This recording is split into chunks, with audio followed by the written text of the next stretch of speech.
ზედ სულნათი ილია ჭავჭავაძე ახატია.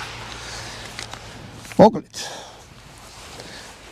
რა მინდა ახლა გავაკეთო? ჩავალთ ახლა ბოლნისში, შევვალთ ქალაქში. ნახავთ ორ კაცმა 50 საჭმელი ხომ უნდა ვჭამოთ. შეიძლება ცოტა ვანოსაც დარჩეს.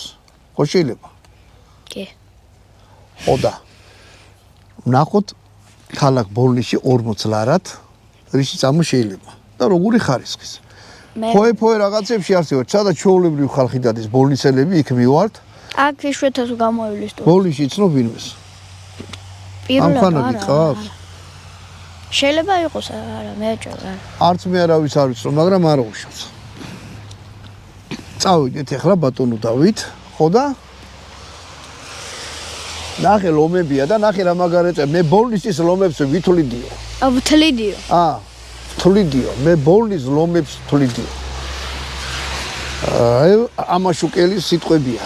ეხლა წავიდეთ ბატონებო და ნახოთ 40 ლარად რისი ჭამა შეიძლება ბოლნისში. კი. ვარ ნავყოფი. სამწუხაროდ ცუდამბავზე ვარ ნავყოფი. გასვენებაში. მაგრამ არა უშავს. აქ ისე მაგარი თოვლი არის. თოვლი კი მოდის, კი ბატონო. გაზაფხული არა თოვლი. ეხლა წავიდეთ, შენ რა შეჭამდი მამენტა? რავი, წვაც. წვაც. მოკლედ წავდა ვნახოთ 40 ლარად რა მაგვია ბოლნისში. მე ძალიან მაინტერესებს, არ მიჭამი, არ წყოფილვარ.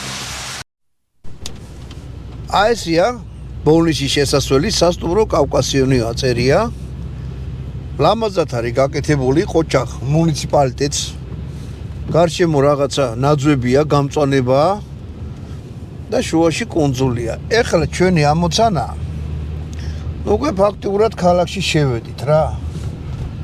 ვნახოთ რამე ისეთი ჩვეულებრივი, რავი